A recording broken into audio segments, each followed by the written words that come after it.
Baik, terima kasih Pastor Franz. Yes. Malam baik. Malam baik, selamat ketemu. Saya masih ada di ruangan Kelas. tanpa Bapak Col.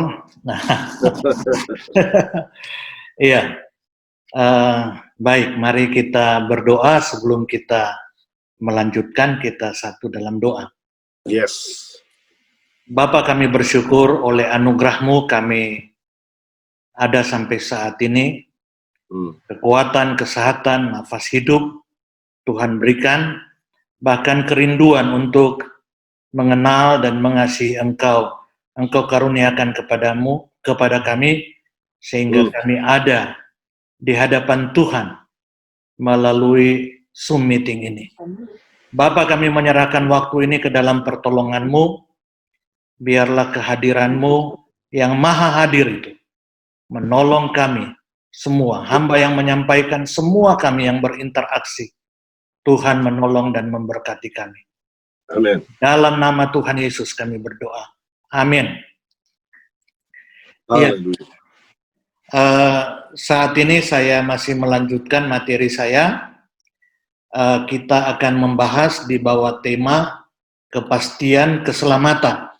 Wow. Itu tema kita saat ini yang sudah kejar-kejar saya dari permulaan bertanya tentang ini. Nah, ini sekarang lah saatnya saya membahas tema ini. Kepastian keselamatan. Ya, nanti kalau ada lagi kesempatan berikutnya, kita seperti yang saya janjikan, kita akan melihat 3 pandangan tentang keselamatan. Pandangan pertama itu Calvinisme, pandangan kedua Armenianisme, pandangan ketiga universalisme. Supaya kita tahu ini dunia persilatan teologi seperti apa. Seperti itu. Iya.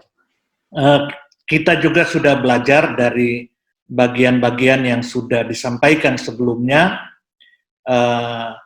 tentang dasar keselamatan. Kita dapat simpulkan bahwa semuanya itu berpusat pada Allah. Jadi itu sudah Allah kerjakan dalam kekekalan. Keselamatan mengapa? Saya ulangi lagi, karena Allah hidup dan berkarya dalam kekekalan. Dalam aion. Di dalam aion yang ada adalah kekinian. Tidak ada kemarin, tidak ada sekarang, tidak ada besok. Tidak ada kemarin, tidak ada besok, yang ada itu sekarang, present. Seperti itu. Berbeda dengan kita yang dalam konteks waktu kronologis. Kita ada kemarin, ada sekarang, ada besok. Seperti itu. Ya. Sehingga disinilah kadang-kadang kita sulit berteologi karena tidak bisa mempertemukan aspek waktu aion dengan waktu kronos. Nah, kalau Allah hidup dan berkarya dalam kekekalan, ya, mestinya semuanya itu already sudah, karena tidak ada istilah akan di sana, ya, yang ada present seperti itu, ya. Waktu dinyatakan dalam konteks kronos itu yang seringkali kita melihat ada urutan waktu, ya. Seperti itu. Dan kita juga sudah melihat tentang dasar keselamatan, itu berpusat pada Allah Tritunggal, Allah Bapa sebagai originator, yang pemilik keselamatan, perancang keselamatan, Allah Anak, Yesus Kristus, sebagai eksekutor, pelaksana keselamatan, dan Allah Roh Kudus sebagai aplikator keselamatan. Nah, sebagai pelaksana keselamatan itu Yesus, sehingga keselamatan itu berpusat pada Yesus, dan juga pada Allah Roh Kudus yang mengaplikasikan apa yang Tuhan Yesus sudah kerjakan 2000 tahun yang lalu. Dia datang menyelesaikan dosa dan upah dosa kita, itu diaplikasikan, hanya bisa diaplikasikan oleh Roh Kudus. Tanpa Roh Kudus tidak bisa. Jadi kita sudah belajar semuanya berpusat pada Allah, ya. Itu sebabnya Roma 11 ayat 36 berkata, segala sesuatu dari Dia, oleh Dia, dan kepada Dia. Bagi Dialah kemuliaan sampai selama-lamanya. Seperti itu. Jadi saya ingat Pastor Frans yang lalu juga mengatakan, ya dari pihak Allah pasti, ya. Tetapi apakah itu teraplikasi dalam hidup manusia, ya itu yang bukan tugas kita untuk mengetahui, ya. Tugas kita hanya memberitakan. Jadi kita membahas tentang kepastian keselamatan. Yes. Yang pertama, mengapa keselamatan itu pasti? Ya, untuk menambahkan bahwa keselamatan itu berpusat pada Allah. Yang pertama, karena kesetaraan berdosa dan dibenarkan. Apa itu? Ada ayat-ayat yang menegaskan hal itu.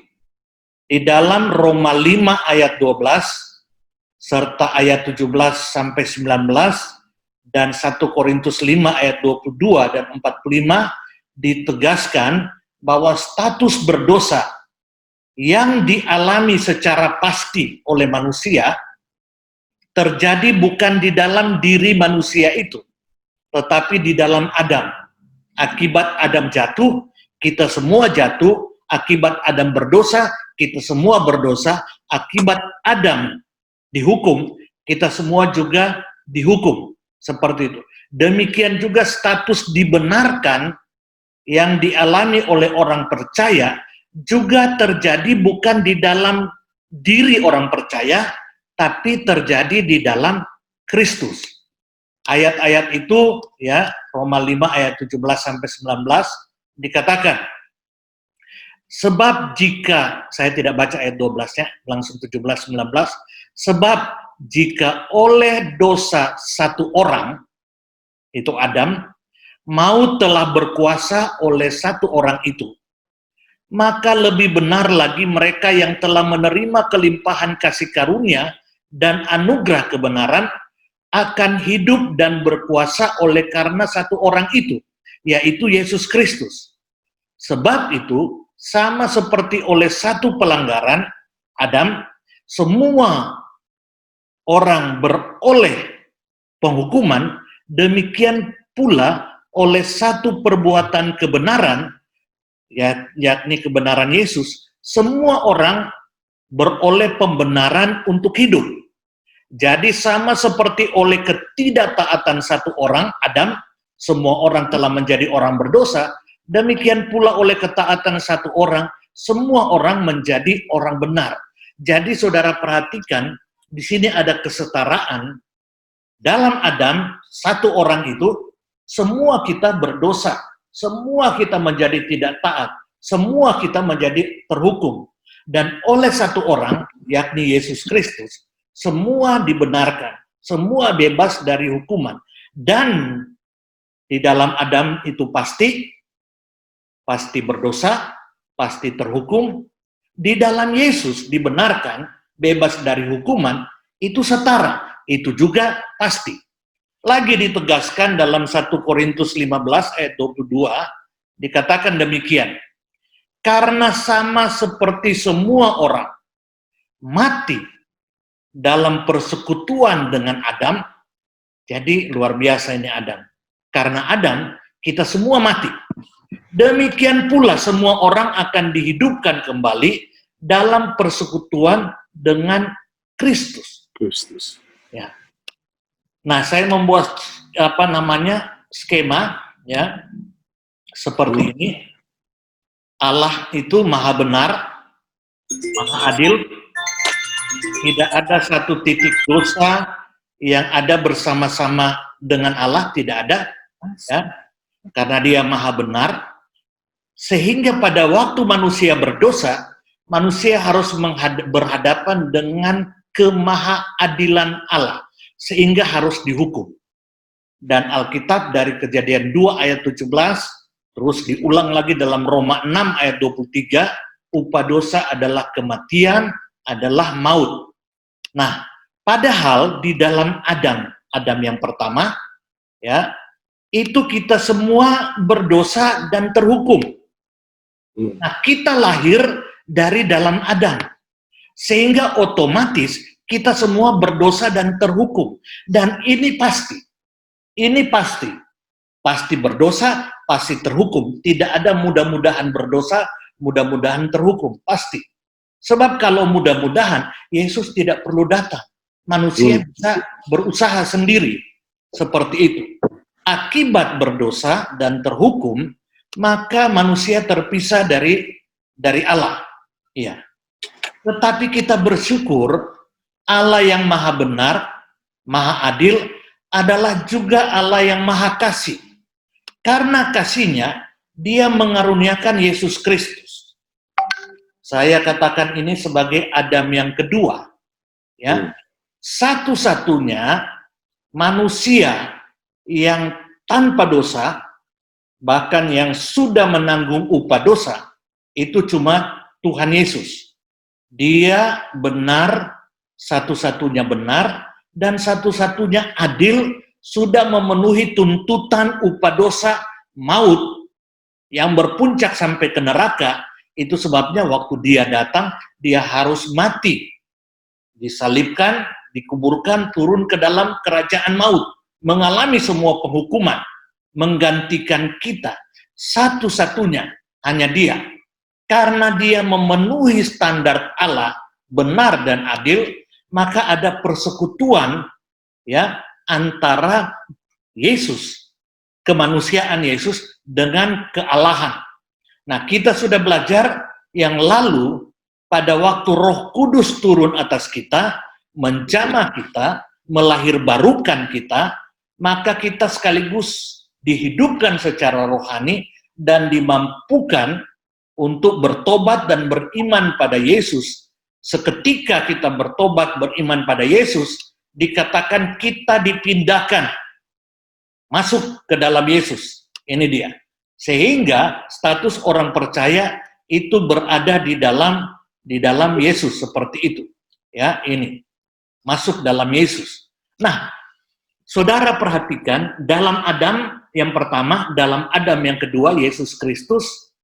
Dalam Adam yang pertama, ini kesetaraannya pasti berdosa, pasti terhukum. Tetapi pada waktu kita sudah diselamatkan, pindah dalam Adam kedua, kita pasti berstatus benar dan adil, sudah menanggung hukuman, tapi bukan kita yang tanggung, tapi Yesus. Dan ini bersifat pasti.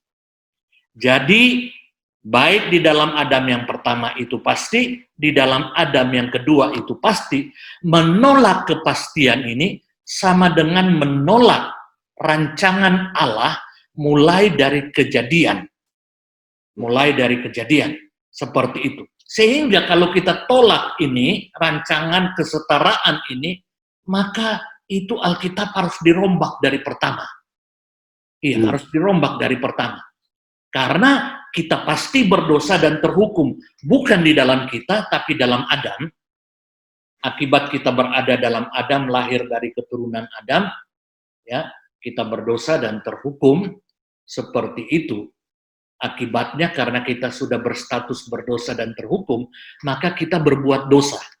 Itu, seperti itu. Tetapi waktu kita diselamatkan dalam Yesus, kita pindah, masuk dalam Yesus, dan ini adalah pasti. Kalau kita mau berandai-andai, bagaimana kalau konsep ini? Apakah itu berarti keselamatan bisa hilang kalau berandai-andai? Bisa kalau Adam yang kedua, Yesus, menjadi berdosa. Seperti Adam menjadi berdosa, dia terpisah dari Allah Bapa. Demikian juga harus terjadi dengan Yesus. Ya, dia harus berdosa sehingga kita semua yang ada di dalam Yesus, Adam kedua, itu rame-rame menjadi berdosa, menjadi terhukum. Dan itu tidak mungkin. Mengapa? Sebab Yesus dari lahirnya tanpa dosa sampai dia menyelesaikan upah dosa, dia naik ke surga, ya, misi selesai, dia tanpa dosa. Jadi perandaian kita tidak mungkin. Mengapa? Karena kita kehilangan keselamatan, karena di dalam Adam berdosa, maka kita rame-rame keturunannya mengalami itu. Ini pasti. Banyak orang hanya perang ayat, ya, untuk membahas tentang keselamatan. Tapi seharusnya ini secara doktrinal, konsep ini, ya, ini yang pertama, alasan yang pertama mengapa kepastian keselamatan dalam Yesus itu pasti.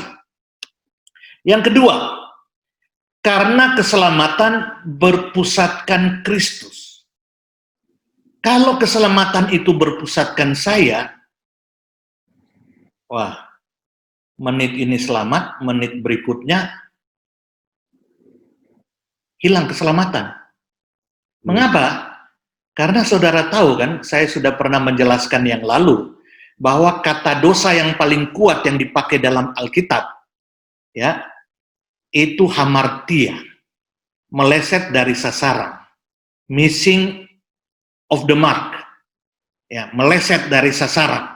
Apakah melesetnya 1 mm, 1 cm, itu tetap meleset dari sasaran, dan Roma 6 ayat 23 berkata upah dosa, itu hamartia, meleset dari sasaran, itu maut. Jadi saudara lihat, kita meleset, tidak usah berbuat, masih berpikir saja, mengingini wanita lain, kita sudah berzina. Membenci orang lain, sudah membunuh. Nggak usah kita lakukan. Seperti itu, kita sudah miss, kita sudah meleset. Ya. Sehingga kalau berpusat pada saya, ya ampun, saya tidak mungkin. Bukan saja hilang dan hilang, tidak mungkin selamat. Tapi kita bersyukur, keselamatan saya berpusatkan Kristus, sehingga kebenaran saya dijamin oleh kebenaran Kristus, bukan oleh kebenaran saya. Seperti itu. Sebagaimana keberdosaan berpusat pada Adam, bukan pada kita, demikian juga keselamatan kita bukan berpusat pada kita, tapi berpusat pada Kristus. Ya, seperti itu. Itu ayat-ayat yang sudah juga kita baca tadi. Ya, baru yang ketiga. Ya, saya tambahkan lagi. Minimal ada 2 kemungkinan seseorang membangun doktrin keselamatan. Pertama, doktrin keselamatan yang berpusatkan manusia. Kedua, doktrin keselamatan yang berpusatkan Kristus. Jika keselamatan berpusatkan manusia, maka keselamatan tidak akan pernah pasti. Alasannya, karena manusia tidak dapat menyelesaikan masalah dosa dan hukuman dosanya. Sebaliknya, jika keselamatan yang berpusatkan Kristus, maka keselamatan bersifat pasti karena bukan bergantung pada diri manusia itu, tetapi secara total bergantung pada Yesus. Jadi itu, ya, saudara, dalam kekristenan tentu keselamatan ini, ya, dibangun berdasarkan poin kedua. Ya. Kalau di dalam Buddha itu poin pertama, di dalam Islam itu poin pertama, di dalam agama apapun yang lain di luar kekristenan itu yang pertama, keselamatan berpusatkan manusia. Tetapi dalam kekristenan bukan, itu berpusatkan Yesus. Jadi kalau kita menganut poin pertama, maaf, itu bukan Kristen. Seperti itu, ya. Yang berikut, ya, yang ketiga. Sorry, ini saya terulang lagi ini.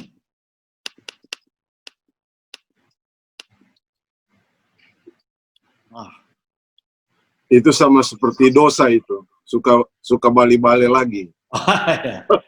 Ya, itulah sebabnya kalau keselamatan berpusat pada kita, tidak bisa selamat. Tidak mungkin. Ya, tidak mungkin. Yang ke berapa tadi ya? Ketiga sekarang. Karena keselamatan dijamin oleh kasih Allah. Paulus memproklamasikan tentang kesempurnaan kasih Allah atas orang-orang pilihannya. Sehingga ditegaskan tidak ada satu kuasa apapun, termasuk dari kita. Tidak ada satu bentuk peristiwa atau penderitaan dalam bentuk apapun, termasuk kematian, yang dapat memisahkan orang pilihan dari kasih Allah yang sempurna. Itu yang dikatakan Paulus, Roma 8 ayat 31 sampai 39, dia katakan begini, sebab itu, apakah yang akan kita katakan tentang semuanya itu? Jika Allah di pihak kita, siapakah yang akan melawan kita? Jadi kita ini sudah menjadi milik Allah, dijamin oleh kasih Allah. Siapa yang dapat melawan itu? Kalau ada yang mampu melawan itu, termasuk saya lebih maha kuasa dari Allah dan kasih-Nya.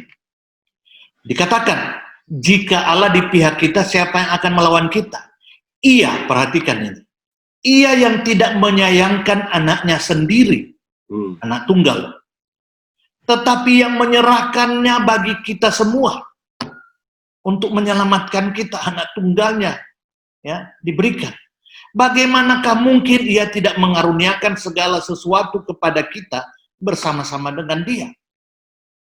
Kira-kira kalau anak tunggal rela diberikan menjadi korban, apakah ada kasih yang melebihi itu? Oh, ini luar biasa. Penghinaan terhadap kasih Allah kalau meragukan karya Yesus. Dikatakan, siapakah yang akan menggugat orang-orang pilihan Allah?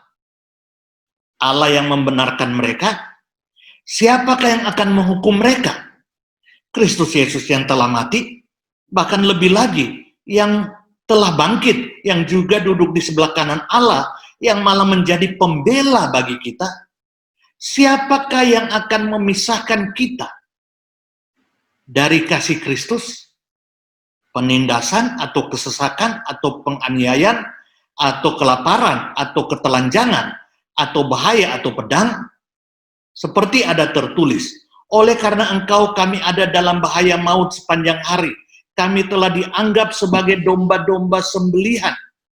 Tetapi dalam semuanya itu, kita lebih daripada orang-orang yang menang oleh Dia yang telah mengasihi kita. Sebab aku yakin, kalau orang seberang bilang, oleh Dia yang telah sebab aku yakin bahwa baik maut maupun hidup, baik malaikat-malaikat maupun pemerintah-pemerintah, baik yang ada sekarang maupun yang akan datang, atau kuasa-kuasa, baik yang di atas maupun yang di bawah, ataupun sesuatu makhluk lain, tidak akan dapat memisahkan kita dari kasih Allah yang ada dalam Kristus Yesus, Tuhan kita. Maaf, saya saja punya anak 2, tapi tidak ada yang dapat memisahkan kasih saya terhadap mereka. Walaupun mereka kepala batu sering, ya, seperti itu, tetapi tidak akan pernah memisahkan. Apalagi ini Allah yang kasih-Nya maha sempurna. Wow. Itu penghinaan terhadap kasih Allah. Anak tunggalnya rela diberikan, apalagi cuma yang lain. Iya. Wah, kalau saya punya anak 1, anak 2 saja saya tidak mungkin serahkan anak saya jadi korban. Ini bapak anak tunggalnya. Adakah kasih yang melebihi itu? Sehingga Paulus tegas mengatakan, tidak ada satupun termasuk diri kita. Jangankan diri kita, dijabarkan di atas. Itu luar biasa. Tidak akan dapat memisahkan kita dari kasih Allah. Yang berikut, alasan yang berikut. Jadi ini meragukan kepastian keselamatan, berarti meragukan kesempurnaan kasih Allah yang besar, yang tidak dapat dipisahkan oleh apapun juga. Meragukan kasih Allah merupakan realita ateistik praktis. Jadi kalau kita mulai meragukan kasih Allah sehingga Allah bisa buang kita, ada yang bisa memisahkan kita dari kasih Allah, termasuk kita sendiri, itu maaf, saya harus katakan itu ateistik praktis. Khususnya ateis pada kesempurnaan dan kemutlakan kasih Allah. Waduh, ini luar biasa. Ya, kita menjadi orang-orang ateis praktis. Mungkin kita katakan tidak. Ya, saya percaya kasih Allah. Tapi kalau kita berpikir, wah, tidak sempurna dong. Kita bisa terlepas dari kasih Allah. Wah, itu meragukan kasih Allah yang sempurna. Dan itu saya katakan ateistik praktis. Seperti itu. Yang berikut, ya, ini Allah, ini Adam, ya, ini Adam tadi, ya. Ini Adam, kita berdosa, ini Allah Maha Kasih, ya. Ini Yesus satu-satunya yang memenuhi tuntutan kasih Allah. Kita yang dalam Adam itu dibawa masuk ke dalam Kristus, sehingga kita yang di dalam Yesus itu menjadi sasaran kasih Allah, dan dikatakan di dalam Yesus seperti ini, tidak ada yang dapat memisahkan kita dari kasih Allah, karena kasih Allah kepada kita dijamin oleh Yesus. Ya, kalau meragukan kasih Allah, berarti Allah menolak Yesus juga. Karena waktu dia menolak Yesus, ya, maka kita yang ada dalam Yesus rame-rame jatuh, seperti pada waktu kita berada dalam Adam, rame-rame jatuh, terpisah dari Allah. Jadi kita menjadi sasaran kasih Allah, kita tidak layak dikasihi. Tapi pada waktu kita dalam Yesus, kita menjadi sasaran kasih Allah yang maha sempurna, dan tidak seorang pun, tidak ada apapun yang dapat memisahkan kita dari kasih Allah. Selanjutnya, kita menjadi sasaran kasih Allah di sini, ya. Maaf, ini seperti ini gambarnya, ya. Kita menjadi sasaran kasih Allah, ya. Alasan berikutnya, karena keselamatan terjamin mutlak dalam pemeliharaan Allah.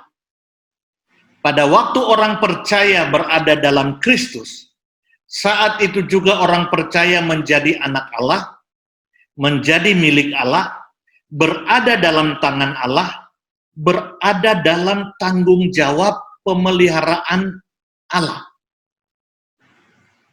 Dikatakan dalam Yohanes 10 ayat 28 sampai 31, domba-dombaku mendengarkan suaraku, dan aku mengenal mereka, dan mereka mengikut aku. Dan aku memberikan hidup yang kekal kepada mereka, dan mereka pasti tidak akan binasa sampai selama-lamanya, dan seorang pun tidak akan merebut mereka dari tanganku.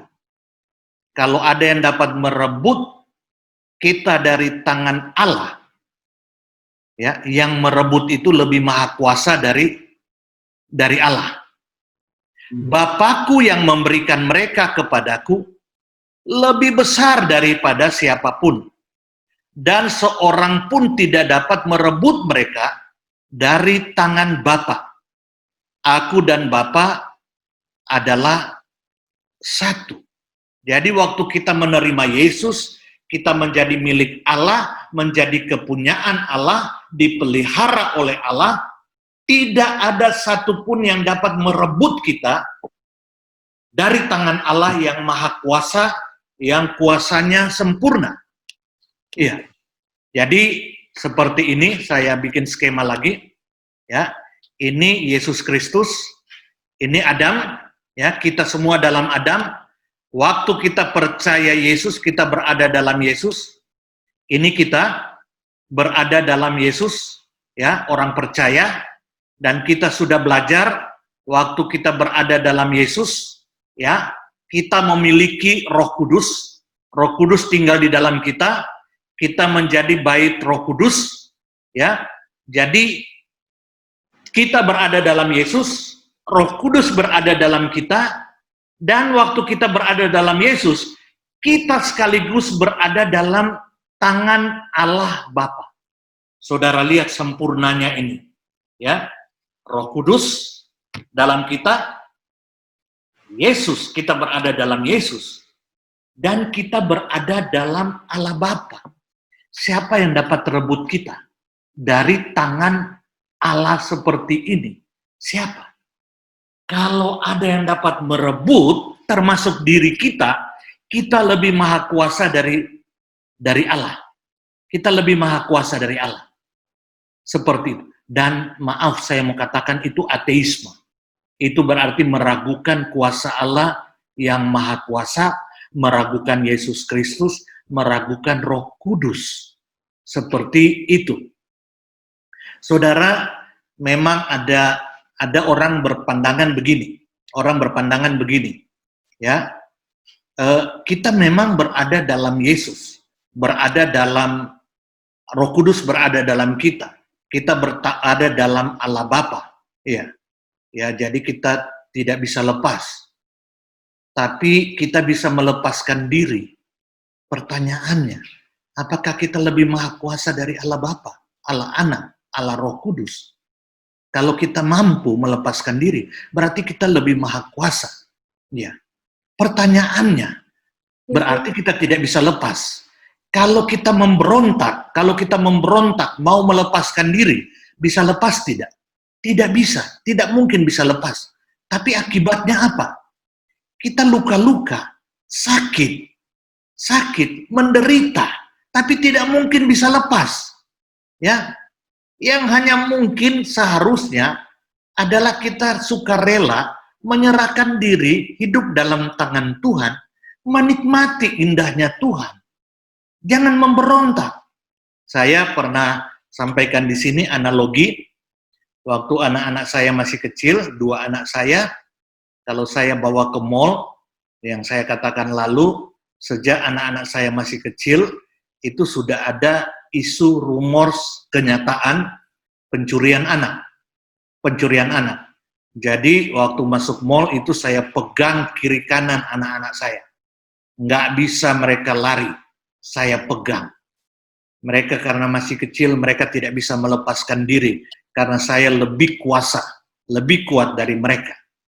Tetapi waktu yang kakak mau lari kanan, yang adik mau lari kiri, lihat ini, lihat itu, tidak bisa lepas. Tapi mereka paksa, papa, jangan lepas. Tidak bisa. Sakit tangan kakak, sakit tangan adik. Ya, pasti merah-merah, pasti sakit, tapi tidak bisa lepas. Sudah tenang saja, serahkan diri, sandarkan diri pada papa. Pasti papa akan jaga, pasti papa akan bawa ke tempat, kalau Mazmur 23, rumput yang segar, air yang tenang, padang rumput, seperti itu dan seterusnya. Gembala agung, seperti itu. Pasti tidak akan menjahati mereka, sehingga mereka tidak bisa lepas. Pilihannya, serahkan diri, ya, sandarkan diri, dan nikmati kasih sayang Allah Bapa. Seperti itu. Jadi Yohanes tadi menegaskan bahwa tidak ada yang dapat, ya, merebut kita dari tangan Allah Bapa, dari tangan Anak, dan dari tangan Allah Roh Kudus. Terjamin sempurna. Kalau ada yang bisa merebut, itu penghinaan terhadap Allah Tritunggal. Ini aman, nyaman. Ya, seperti itu. Jadi kalau kita mau memberontak, kita akan menderita. Saya percaya, saya seringkali saksikan, memberontak sedikit saja, saya sudah mengalami banyak penderitaan. Sehingga saya harus pilih. Ya, susah dengan senang. Susah lebih senang kalau saya tetap ada dalam menyerahkan diri ke dalam tangan Tuhan secara sukarela. Jadi itu alasan yang dapat saya berikan. Yang berikut, yang terakhir, alasan yang terakhir, karena keselamatan dijamin oleh kekalnya janji keselamatan itu. Berkali-kali dalam Alkitab ditegaskan bahwa karunia keselamatan adalah karunia yang membawa kepada hidup kekal, bukan kepada hidup yang sementara. Ya, hidup kekal. Ya, janji hidup kekal ini ditegaskan Yohanes 3 ayat 16. Ya, supaya setiap orang yang percaya kepadanya tidak binasa, melainkan memperoleh hidup kekal, have eternal life. Yohanes 3 ayat 36 juga berkata has eternal life, sesuatu yang telah terjadi, bukan akan memiliki hidup kekal, telah memiliki hidup kekal. Yohanes 5 ayat 24 has eternal life, bentuk lampau. 1 Yohanes 5 ayat 13 have eternal life. Seperti itu. Semua istilah ini selain berbicara tentang eternal life, hidup kekal, tapi juga dari kata kerja itu memakai dalam bahasa Yunani bentuk present, verb indikatif present aktif, dan verb subjuntif present aktif dalam bahasa Yunani yang semuanya mempunyai bentuk waktu yang sudah terjadi dan terus-menerus terjadi. Jadi saudara, semua janji hidup itu adalah hidup kekal. Jika ada yang berpendapat bahwa hidup kekal yang Allah berikan itu tidak kekal atau sementara alias dapat hilang, maka hal itu jelas merupakan pemerkosaan dari maksud Allah tentang janji hidup kekal itu sendiri. Itu berarti mengatakan bahwa Allah pembohong atau berbohong dengan janjinya untuk memberi hidup kekal, tapi kenyataannya tidak kekal atau dapat hilang.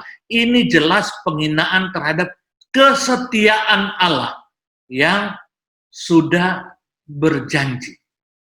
Jadi inilah alasan-alasan tentang kepastian keselamatan, selain karena kita memahami tadi itu yang saya jelaskan bahwa dasar keselamatan itu dikerjakan Allah dalam kekekalan, berpusat pada Allah Tritunggal, berpusat pada Yesus Kristus, seperti itu, sehingga semuanya adalah berpusat pada Allah.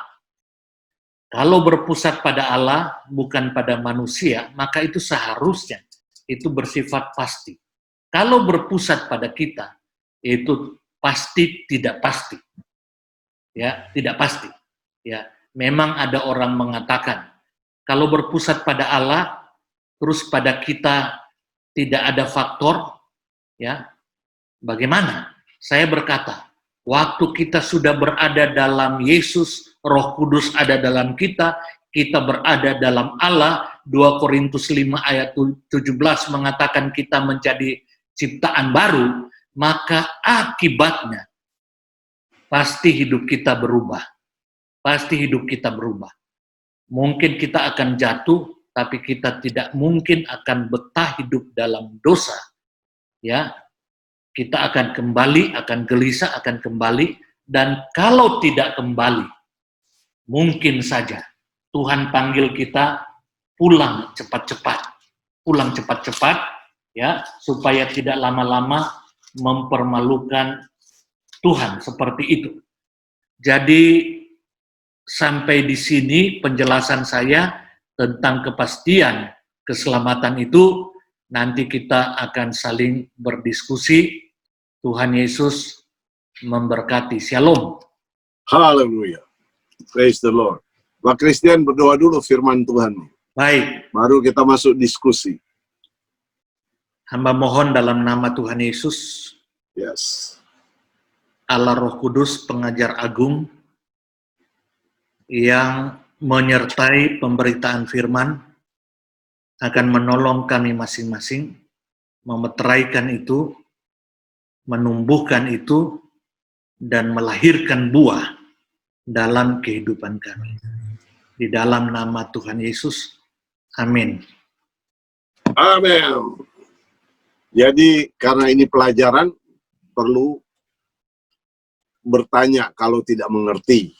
Tapi kalau sudah mengerti, ya nggak usah dicari-cari lagi. Iya. Tapi kalau sudah paham betul, ya nggak usah ditanya lagi. Terima saja dengan iman. Tapi kalau ada yang masih kurang mengerti, ya itu boleh ditanyakan. Karena kita kan diskusi untuk mencari kebenaran. Bukan mencari kesalahan orang, tapi mencari kebenaran itu. Jadi kesempatan ini langsung saja saya berikan buat setiap kita yang mau bertanya, silakan.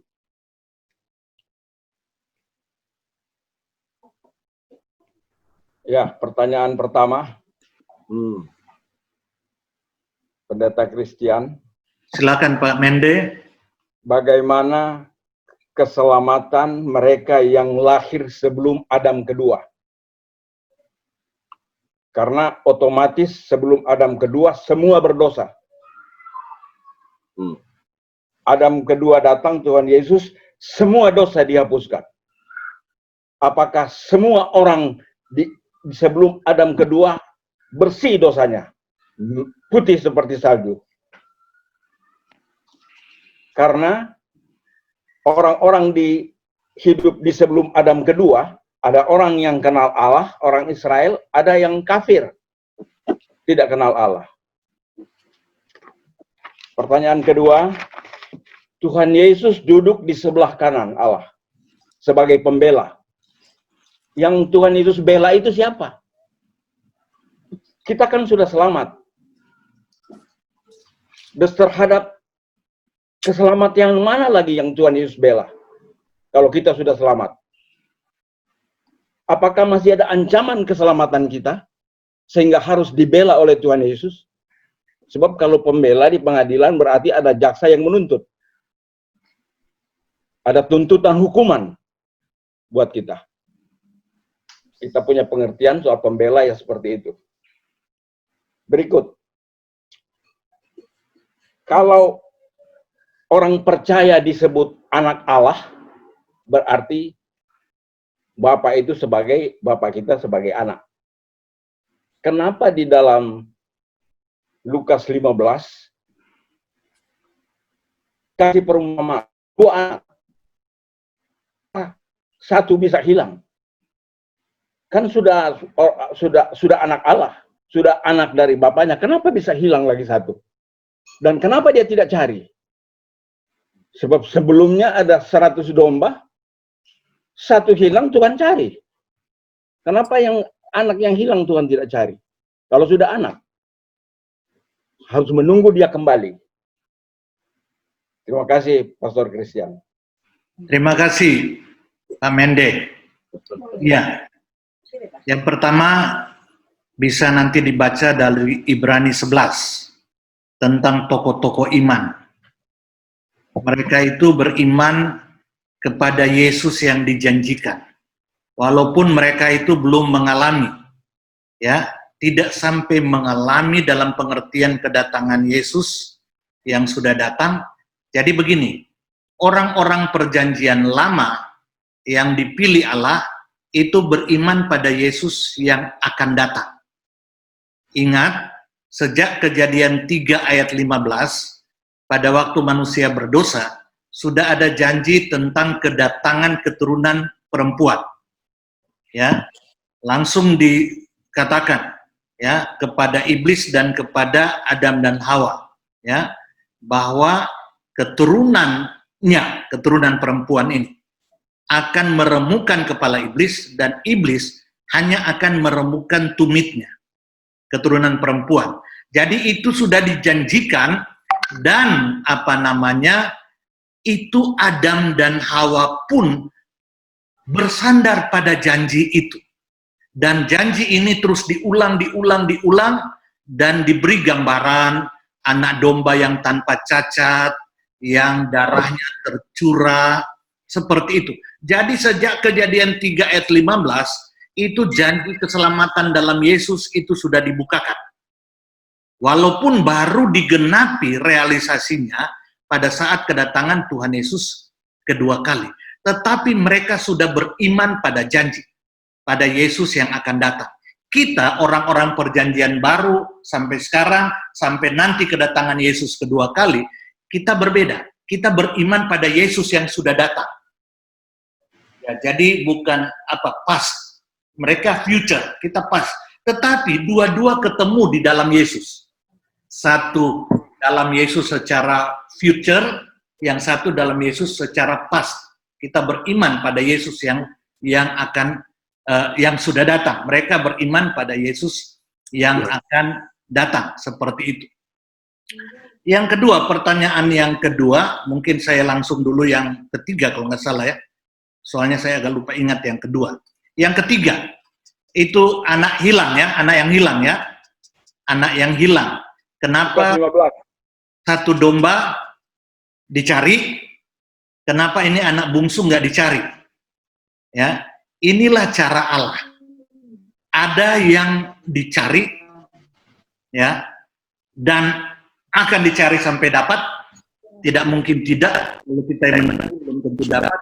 Kalau Allah yang mencari pasti dapat. Yang kedua, ada cara Allah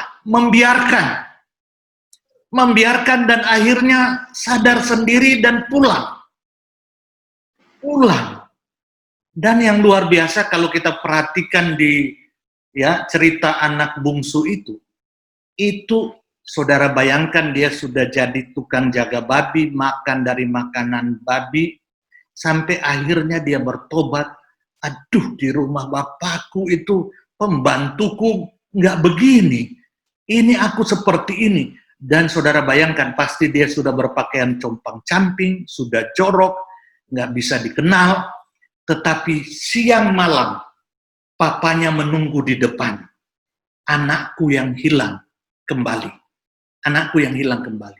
Dan saudara perhatikan di cerita itu, anak bungsu itu masih di jauh, sudah dikenali oleh sang papa langsung lari menjemput dia. Oh, luar biasa saudara, luar biasa. Ini cara Allah. Ini cara Allah bisa dua cara, ya. Bisa cara pertama, dia mencari yang hilang sampai dapat, tapi kadang-kadang dia membiarkan anaknya. No, orang Manado bilang, ngana rasa dulu, nanti ngana sadar sendiri.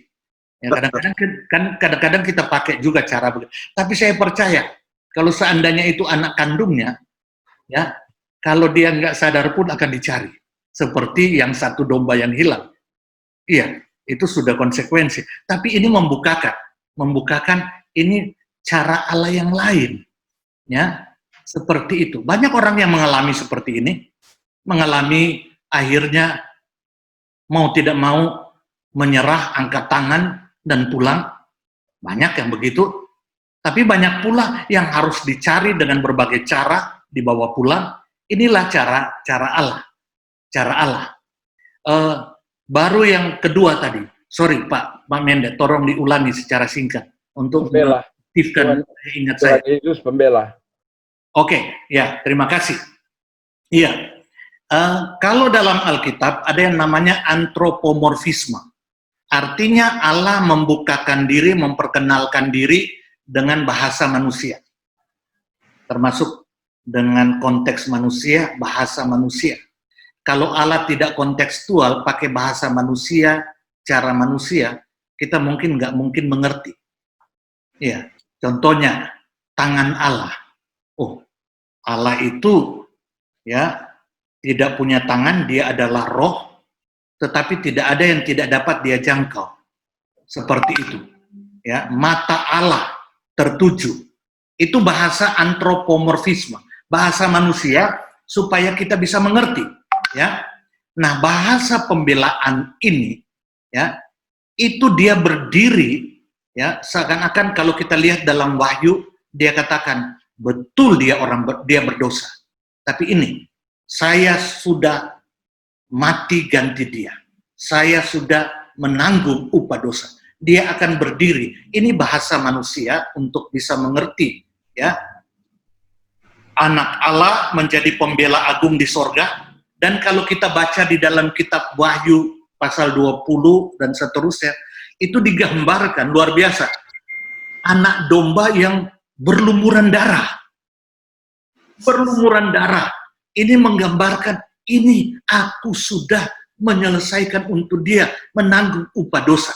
Jadi ini bahasa antropomorfisme yang pertama, dan yang kedua, ini bahasa konteks kronologis waktu, ya, bahwa dia ada duduk di sebelah kanan menjadi pembela, bahkan menjadi juru syafaat, ya, secara pengertian kita manusia. Kalau kita melihat dari perspektif kekekalan, ya semua sudah selesai. Tetapi ini muncul dalam bahasa kronologis,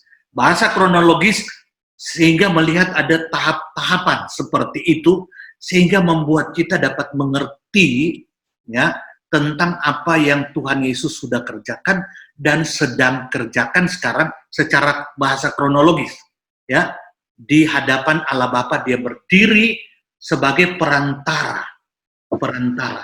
Dia sudah di dalam saya dan saya sudah mati ganti dia. Dia akan berdiri sebagai pembela agung kita. Seharusnya itu menjadikan kita makin rendah hati, makin berterima kasih, ya. Terima kasih ya Yesus, Tuhan dan pembela agung kita. Ya, kalau pembela yang lain ya enggak seperti itu, ya. Iya, saya pikir itu yang saya bisa. Kalau pembela yang lain, kalau packing. Apa? Pembela yang lain kalau packing. Iya. Ya, terima kasih, Pastor Christian. Amin. Terima kasih sama-sama. Haleluya. Silakan. Berikut, siapa lagi? Boleh, Pastor? Silakan. Iya. Kemana aja ini 2 hari ini? Iya, biasa, Pastor. Aduh, lagi kesempatan keluar Tetapi Langganan saya pikir anak yang hilang memang nggak perlu dicari, dia balik lagi. Biasa ada pelayanan, Pastor. Yeah. Selama ini tak kurung terus, toh. Iya, aduh, luar biasa nih. Terima kasih bisa sempat join malam ini. Ya, Pastor Pak Christian, apa mau tanya ini yang 1 Petrus 3 itu? Sempat mengikuti? Ya, ngikuti. Ya, ikut dari awal. Ikuti, dia, ya ikutin, Pastor. Ya. Saya mau tanya 1 Petrus 3 nih, Pak Christian, yang ayat 18 itu ya, yang Yesus di dalam roh itu turun ke dunia orang mati. Iya. Dari ayat 18 ya. Sebab juga Kristus telah mati sekali untuk segala dosa kita, ia yang benar untuk orang-orang yang tidak benar, supaya ia membawa kita kepada Allah. Ia yang telah dibunuh dalam keadaannya sebagai manusia, tetapi yang telah dibangkitkan menurut roh, dan di dalam roh itu ia juga pergi memberitakan Injil kepada roh-roh yang di dalam penjara, yaitu kepada roh-roh mereka yang dahulu pada waktu Nuh tidak taat kepada Allah. Ini Yesus turun ke dunia orang mati, ini apa hanya sekedar proklaim, atau dalam bahasa teologi keruso ya, Pak Christian ya? Apakah cuma turun ke dalam dunia orang mati bahwa dia memproklaim I am the Savior, I am the God, I am the Lord, atau karena di sini nggak dituliskan, nggak dilanjutkan, apa orang-orang ini dipindahkan, dibebaskan? Karena kan di sini dibilang mereka dalam keadaan di penjara di ayat 19 kan, memberitakan Injil kepada roh-roh yang di dalam penjara, yaitu kepada roh-roh mereka yang dahulu pada waktu Nuh tidak taat kepada Allah. Ini orang-orang yang hidup dari PL ya, gitu. Mengenal Allah tapi yang nggak mengerti dengan benar lah, gitu, bahwa ada juru selamat, gitu. Nah ini mereka cuma diberitakan begitu aja, just proclaim, Jesus just proclaim himself, atau mereka dipindahkan? Ya. Nah itu yang pertama, Pak Christian. Terus yang kedua saya mau tanya ini yang Ibrani 6 ini kan banyak sekali keraguan akhirnya timbul dari ayat ini tentang keselamatan yang bisa hilang itu. Ya. Dari Ibrani 6 ayat 4 ini kan. Iya. Baik, ada lagi cukup itu, Pak? Sebab ya, Ibrani 6 ayat 4, sebab mereka yang pernah diterangi hati, yang pernah mengecap karunia surgawi dan yang pernah mendapat bagian dalam Roh Kudus, dan yang mengecap firman yang baik dari Allah dan karunia-karunia dunia yang akan datang, namun yang murtad lagi tidak mungkin dibarui sekali lagi sedemikian hingga mereka bertobat, sebab mereka menyalibkan lagi anak Allah bagi diri mereka dan menghinanya di muka umum. Jadi ayat ini yang juga menjadi membuat banyak mungkin ya, bingung lewat juga. ayat ini banyak yang berpendapat kalau murtad hilang. Iya, Terima betul, kasih. Pastor. Ya, itu aja Pak Christian. Terima kasih. Jadi yang pertama, yang tadi 1 Petrus ya. Ya, 1 Ya. Petrus 3. Ya, ini termasuk kategori memang ayat-ayat yang sulit. Dari ayat-ayat ini akhirnya ada yang membangun pengajaran penginjilan dunia orang mati. Iya, betul. Jadi kita bikin orang itu kerasukan, Iya. ya, masuklah opo wongkar, umpamanya begitu toh, Jangan dia dan bilang, mulai diinjili opo wongkar itu. Nah, seperti itu, ya. Nah, Iya. jadi ada 2 pengertian di sini. Yang pertama, ya, tetapi bisa memakai istilah proclaim, memproklamasikan, ya. Iya. Yang pertama itu memproklamasikan kepada orang-orang beriman zaman Perjanjian Lama. Oke. Lagi-lagi ini bahasa kronologis ya. Iya. Bahasa ayon, bahasa kekekalan, itu bahasa kekekalan contoh Lazarus dan orang kaya. Dua-dua mati, Lazarus langsung ke pangkuan Abraham, Iya. orang kaya itu 16, langsung ya. dalam penghukuman kekal. Iya. Jadi tidak ada tempat transit. Iya. Teologia intermediate state.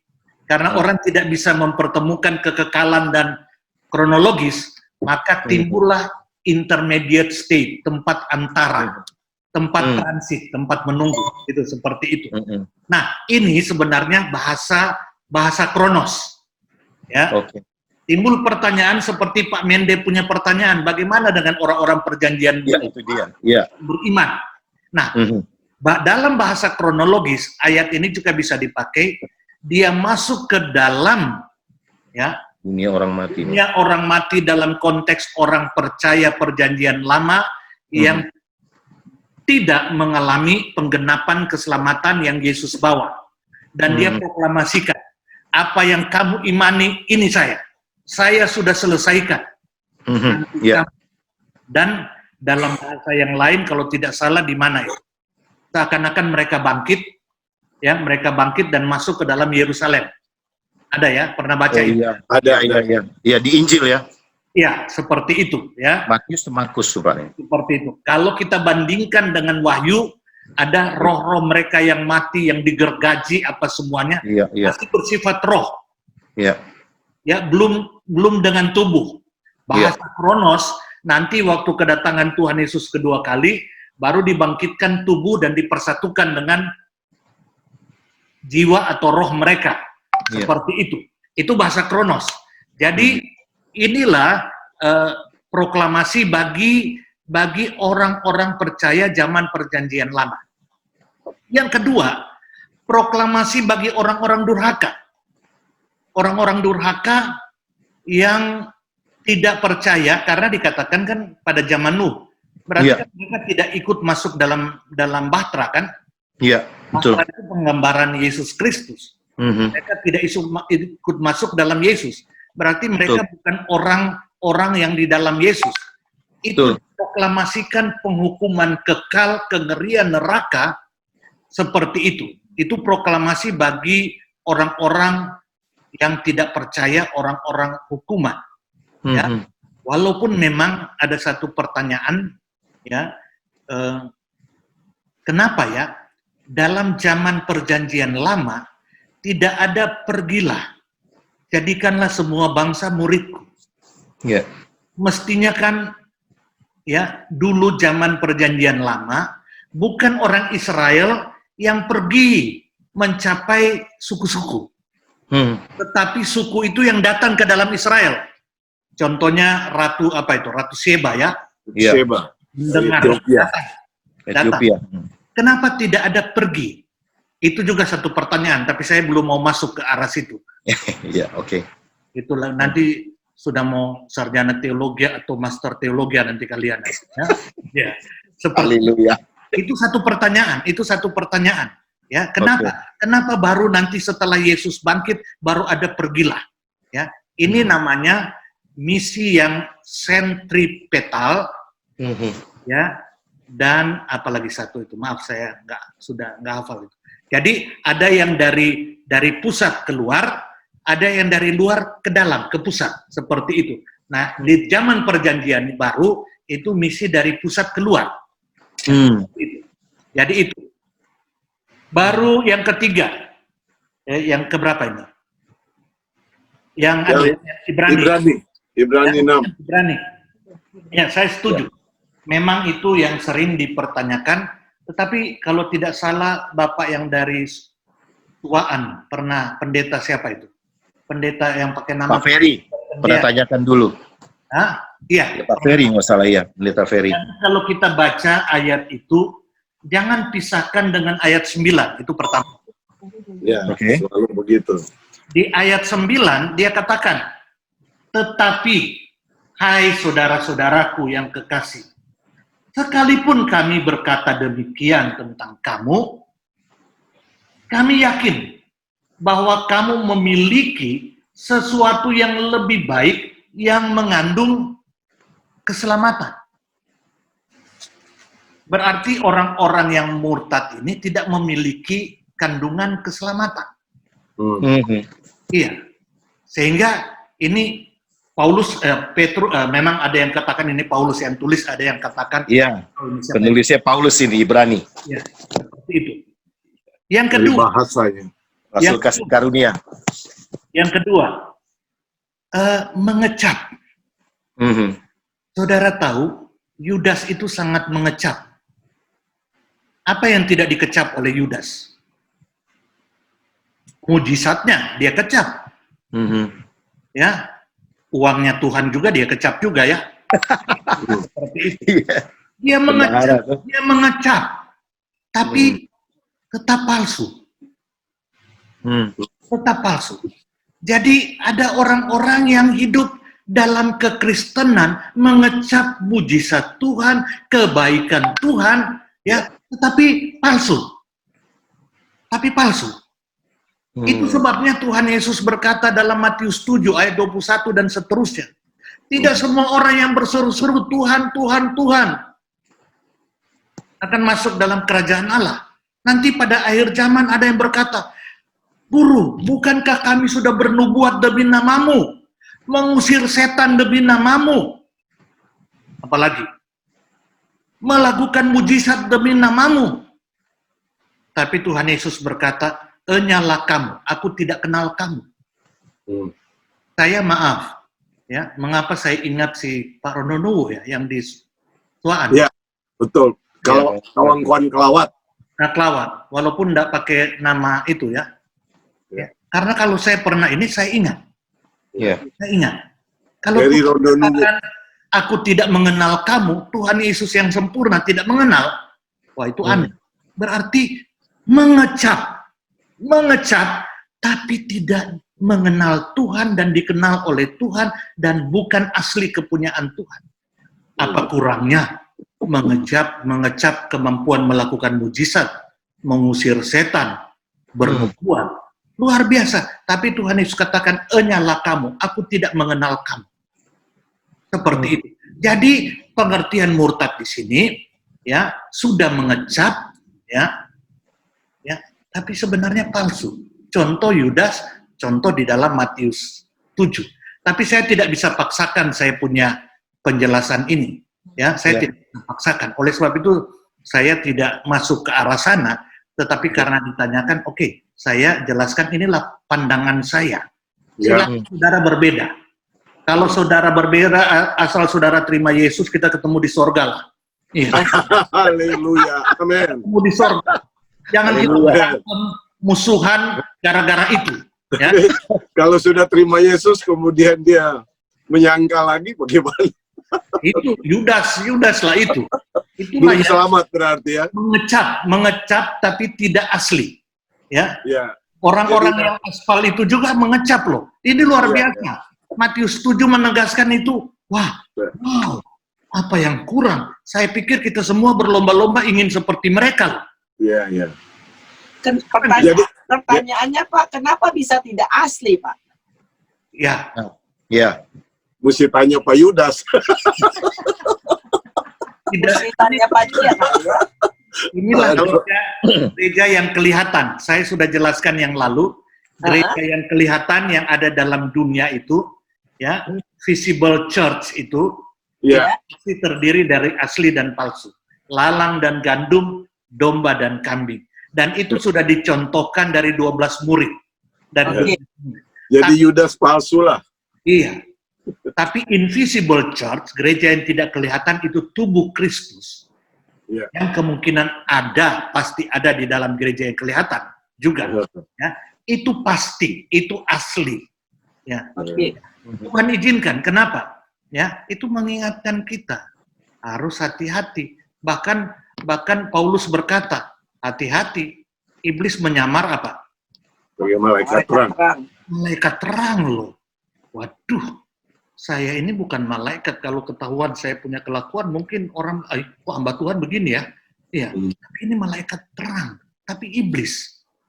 Apa kurang-kurang aspalnya? Seperti itu.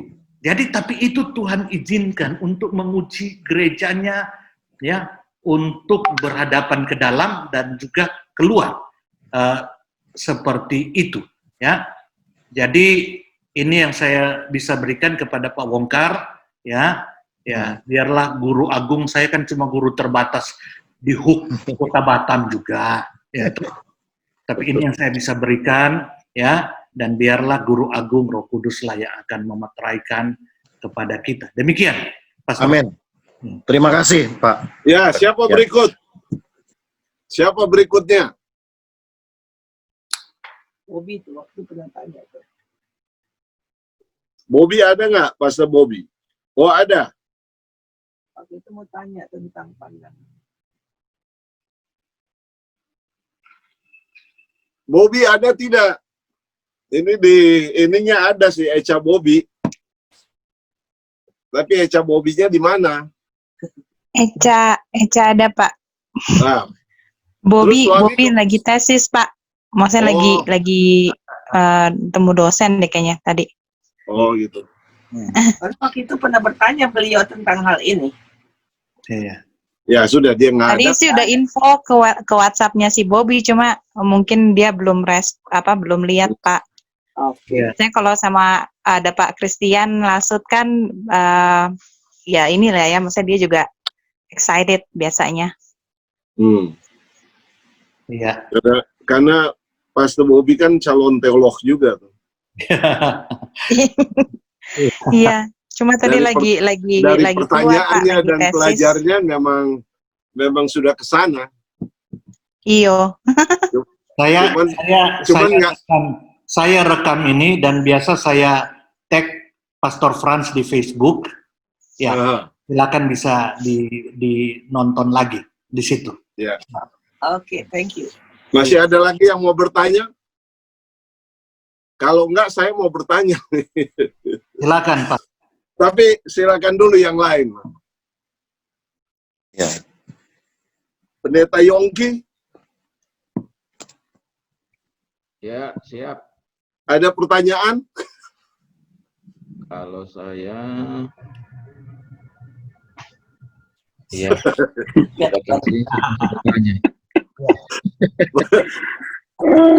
Ada Pertanyaannya bagaimana supaya penada jadi sedap? Itu agak. saya ada ayat yang mengatakan di 2 Korintus kalau tidak salah. Ya. Kalau ada yang berdosa, kita tegur. Beberapa kali ditegur, tidak bertobat. Biar kita serahkan dia kepada iblis. Nah, ya itu dia. Ya, biar 2 Korintus 5. asal 2 jiwa. Korintus 5 ayat 5. Berapa? 2 Korintus 5 ayat 5. Terima kasih. Ini Pak Menden luar biasa itu. Sebenarnya Mantap. Pak Mende ini kan, yang mengundang.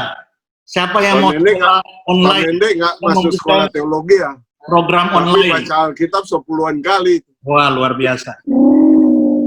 Jadi 2 Korintus 5 ayat 1 5. Korintus 5. 1 Korintus 5. Oh, sorry. 1 Ada Korintus. meleset sedikit. Ya, itu banyak itu, Pak. Banyak itu. Cuma beda satu dan Dari 2. 2 ke 1 ya. Beda tipis. Bukan tipis itu, tebal itu, Pak. Silakan Pak Mende. Silakan baca Pak Mende. 1 Korintus 5 ayat 5. Orang itu harus kita serahkan dalam nama Tuhan Yesus kepada iblis, sehingga binasa tubuhnya, agar rohnya diselamatkan pada hari Tuhan. Iya. Jadi kalau kita lihat dalam konteksnya ayat 1. Memang orang mendengar bahwa ada percabulan di antara kamu, dan percabulan yang begitu rupa, seperti yang tidak terdapat sekalipun di antara bangsa-bangsa yang tidak mengenal Allah. Sudah ada Yaitu bahwa LGBT. ada orang yang hidup dengan istri ayahnya. Oh, luar biasa. Wow. Sekalipun demikian, kamu sombong. Tidakkah lebih patut kamu berduka cita dan menjauhkan orang yang melakukan hal itu dari tengah-tengah kamu? Sebab aku sekalipun secara badani tidak hadir, tetapi secara rohani hadir. Aku sama seperti aku hadir, telah menjatuhkan hukuman atas dia yang telah melakukan hal-hal yang semacam itu. Bila mana kita berkumpul dalam roh, kamu bersama-sama dengan aku, dengan kuasa Yesus Tuhan kita. Orang itu harus kita serahkan dalam nama Tuhan Yesus kepada iblis, sehingga binasa tubuhnya, agar rohnya diselamatkan pada hari Tuhan. Jadi rupanya ada orang yang hidup dalam dosa. Kalau kita lihat dalam konteks ini, sudah ditegur tidak bertobat. Ya. Paulus katakan, ada disiplin yang paling besar. Mari kita sama-sama berkumpul, kita berdoa. Serahkan dia kepada iblis, biar tubuhnya binasa, tapi jiwanya selamat. Ya. Jadi bisa dilakukan oleh gereja, bisa juga dilakukan oleh Allah secara langsung. Seperti itu. Saya belum bertemu ada disiplin gereja yang sampai seperti ini. Ya, mungkin kita takut juga karena kita juga masuk kategori seperti dia atau kurang-kurangnya. Jadi malu-malu hati. Ya, kadang-kadang kan kalau kita mengapa undang-undang korupsi hukuman mati itu ditakuti? Karena banyak yang masih koruptor. Dia bilang, aduh, aku bikin ini nanti kenanya di aku lagi ini. Seperti itu. Jadi itu yang sering terjadi. Jadi ada penghukuman Allah, kita tidak bisa main-main dengan Allah. Contoh, Ananias dan Safira. Ya. Orang percaya. Ya, tetapi mereka berbohong. Ini satu penegasan tentang keadilan Allah, termasuk di tengah-tengah orang percaya. Termasuk. Iya. Mereka ingin sombong. Mereka jual tanah karena mereka lihat banyak yang jual tanah dan serahkan semua ke kaki rasul-rasul. Mereka jual tanah, serahkan semua, ini kami serahkan. Padahal setengah mereka simpan. Jadi mereka berbohong. Tapi Petrus ya, dia bilang, kamu berbohong kepada Roh Kudus. Akhirnya mati suaminya. Istrinya datang. Apa benar kamu begini? Iya, mati langsung. Jadi kadang-kadang ada cara Tuhan seperti itu. Mendisiplin, lebih baik ambil segera. Kalau hukuman Tuhan bagi anak Tuhan belum terwujud, ya ini waktu anugerah memberi kesempatan bertobat, jangan sampai Tuhan ambil secepatnya. Tapi kalau Tuhan tidak hukum-hukum, ini aspal. Ini aspal. Ya, seperti itu. Jadi itu yang sedikit saya tambahkan. Tapi juga saya tambahkan, karena saya ingat lalu Pastor Frans sempat bertanya, ya di dalam 2 Korintus ya 9 ayat 27 atau yang tadi dulu Pak, itu berarti Ananias dan Safira itu langsung dihukumkan ketika itu juga karena dia berbohong. Jadi bagaimana keselamatannya? Kalau mereka asli anak Tuhan, mereka seperti yang di dalam Korintus ini. Tubuhnya binasa, tapi rohnya diselamatkan. Iya, seperti itu. Jadi ada disiplin Tuhan sampai ke seperti itu. Ya, jadi kita tidak bisa main-main. Kalau ada orang yang kita tunggu-tunggu sampai sekarang belum bertobat, antara dua. Dia asal ya, atau nanti Tuhan ambil, ya, atau dia aspal. Ya. Oke. Pastor Christian, Ya, apakah sama dengan Mazmur 107 ayat 17? Kita baca. ya silakan. Ada orang-orang menjadi sakit oleh sebab kelakuan mereka yang berdosa, dan disiksa oleh sebab kesalahan-kesalahan mereka. Ya, termasuk itu, ya, termasuk ya, satu segi itu kesalahan. Akibat kesalahan dia harus tanggung. Orang dunia aja mau tanggung ya, masuk penjara atau disiksa. Ya, tetapi sekaligus itu bisa dipakai Tuhan untuk menghajar mereka untuk cepat bertobat kembali. Ini sebenarnya yang saya jelaskan yang lalu, hukuman yang bersifat edukatif. Ya, saya seperti Paulus, ada duri dalam daging. Ada duri dalam daging. Saya sudah tahu kalau duri itu mulai menusuk, saya tahu ada yang nggak beres dalam diri saya itu. Mulai ada yang nggak beres itu dalam diri saya. Ada bersifat seperti itu.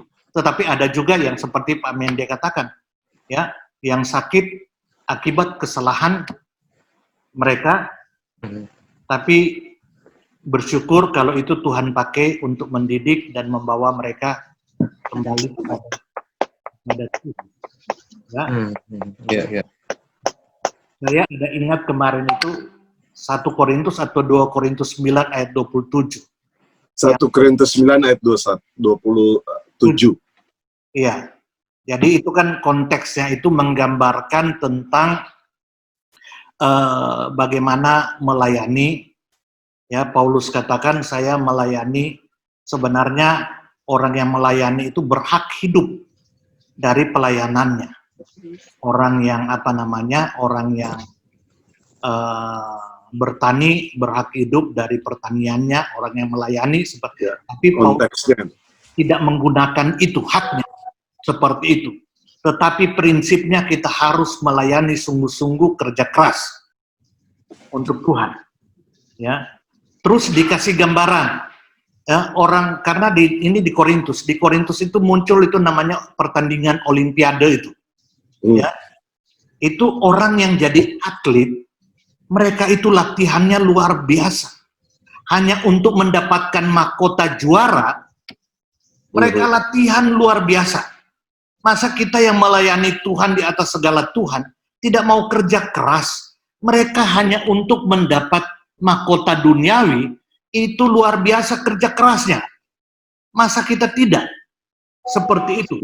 Nah, Paulus pada akhirnya dia berkata, aku pun harus melakukan itu supaya jangan sampai aku memberitakan Injil, aku sendiri ditolak. Sebenarnya dari bahasa aslinya, tetapi saya lihat King James Version sangat baik. Ya, dia pakai disqualified. Ya. Diskualifikasi.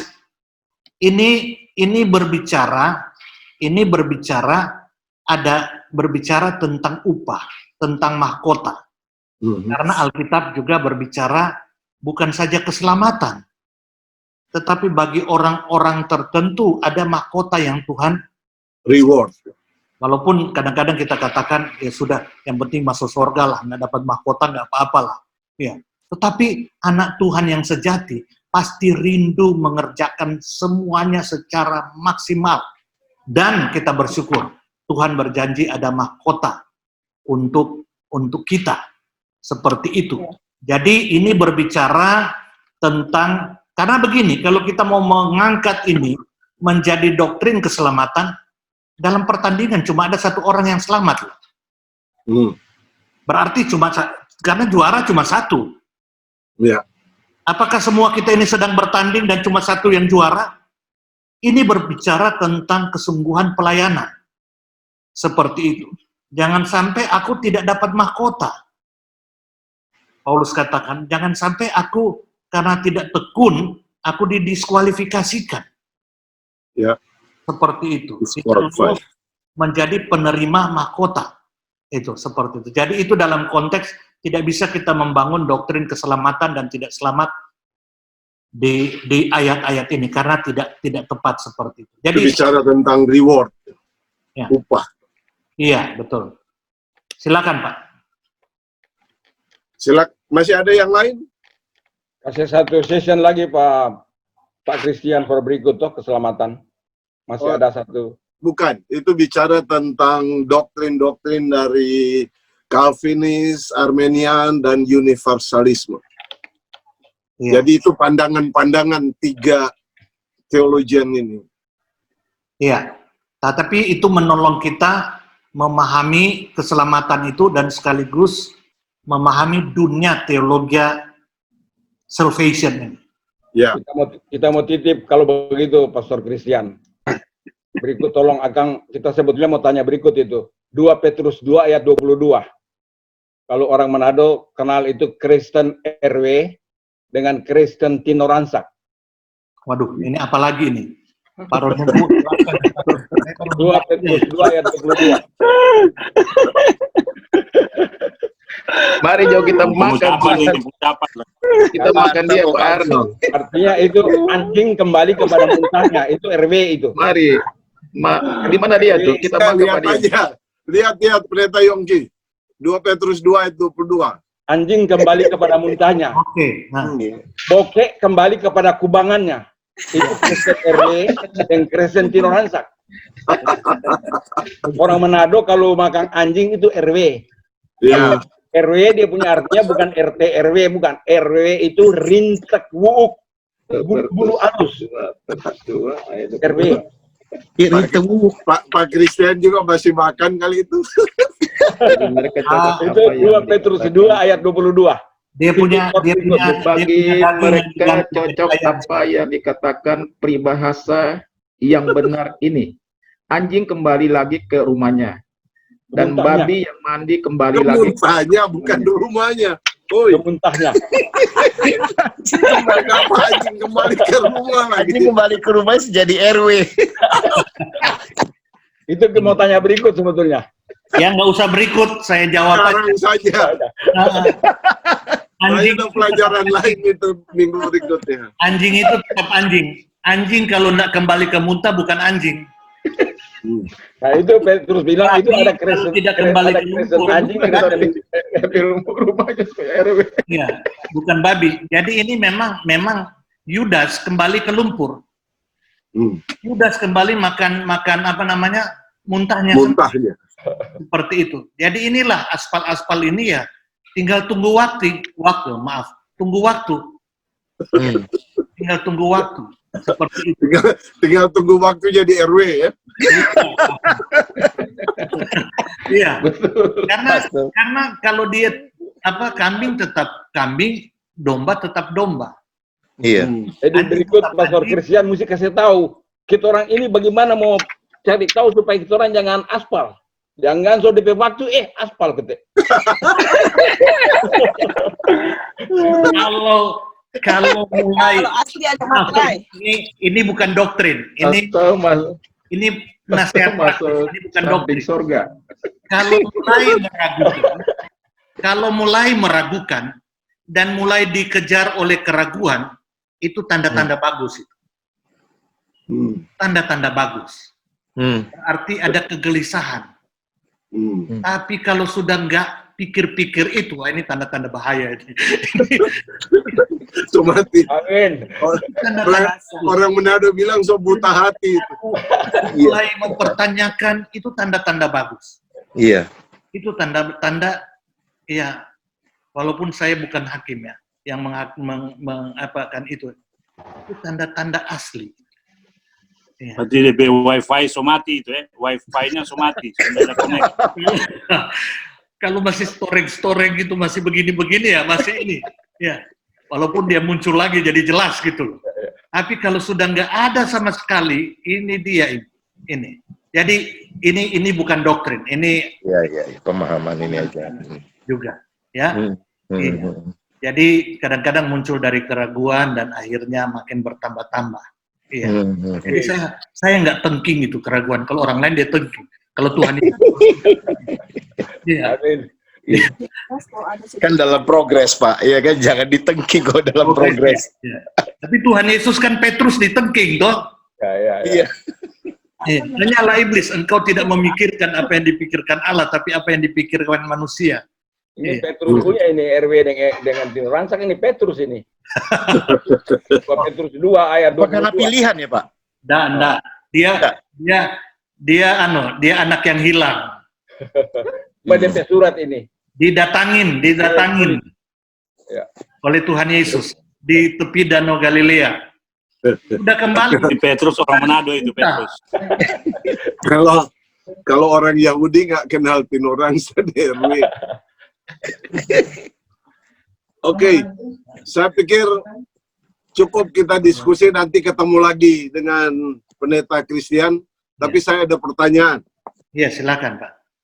Pertanyaan saya itu dari pelajaran tadi, saya udah ambil foto itu.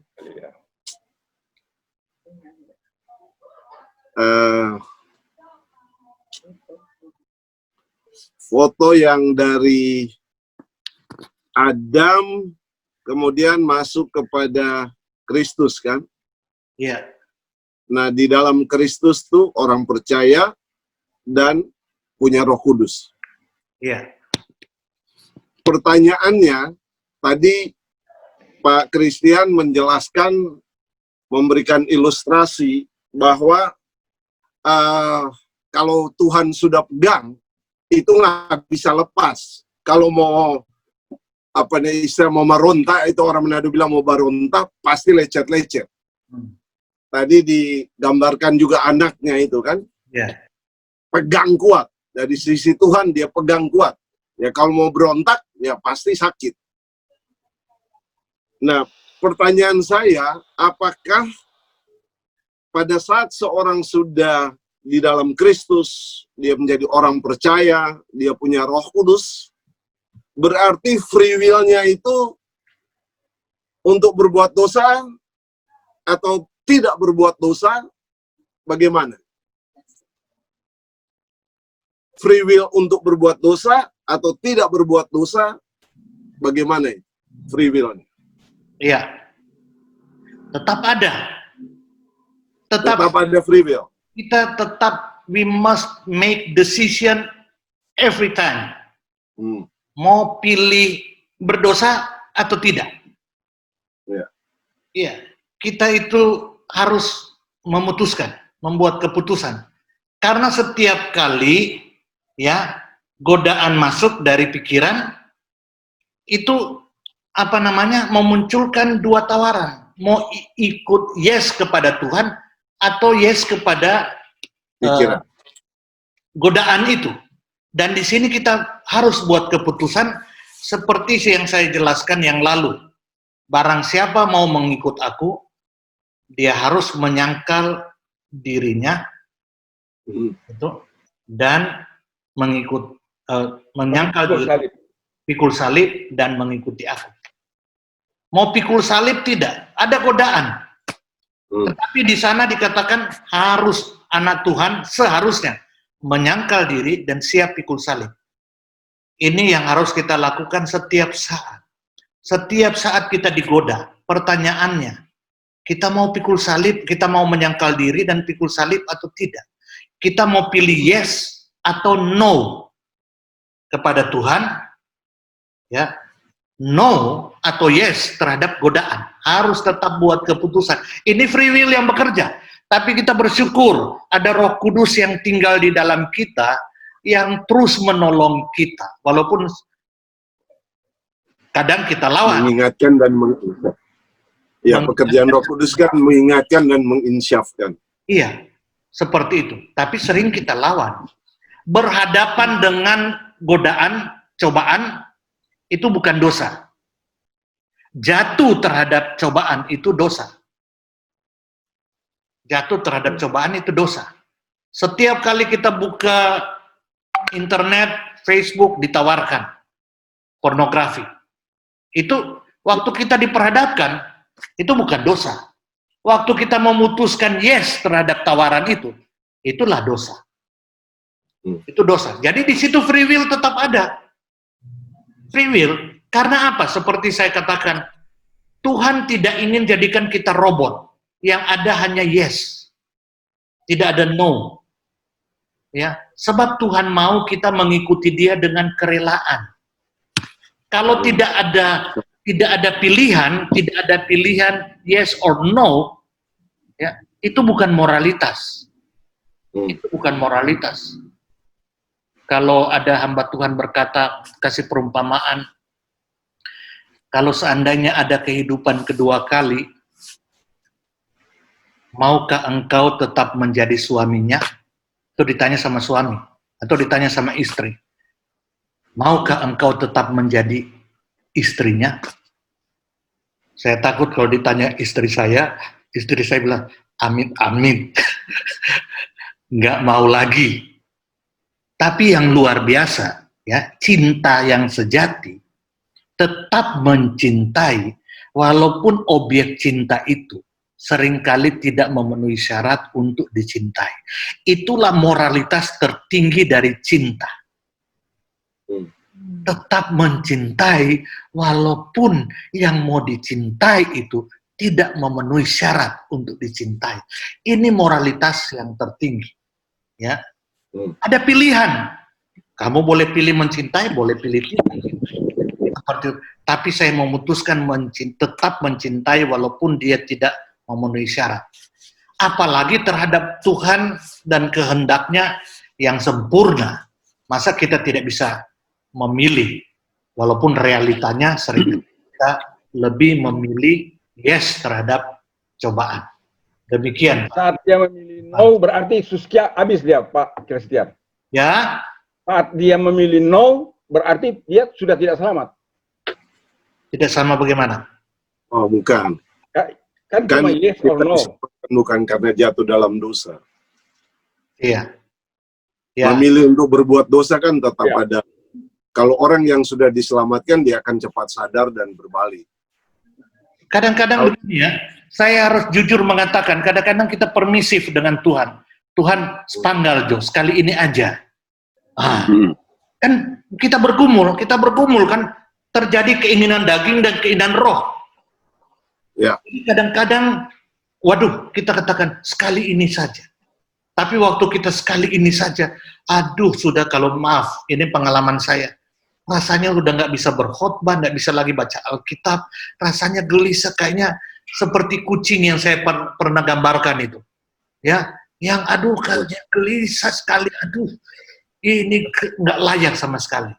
Ada kegelisahan yang luar biasa.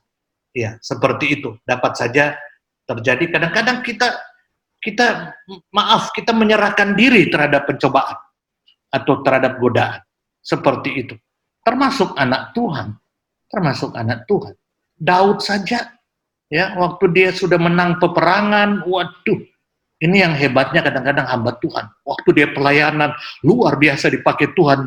Kayaknya dia gembira sekali, bangga sekali. Waduh, luar biasa. Santai. Dia mulai sombong dan mulai santai, ya, jadi kayak Daud. Lihat Batseba. Mungkin Daud bergumul, tapi dia bilang, sudah sekali ini saja. Seperti itu. Tapi ya puji Tuhan. Dan dosanya luar biasa loh.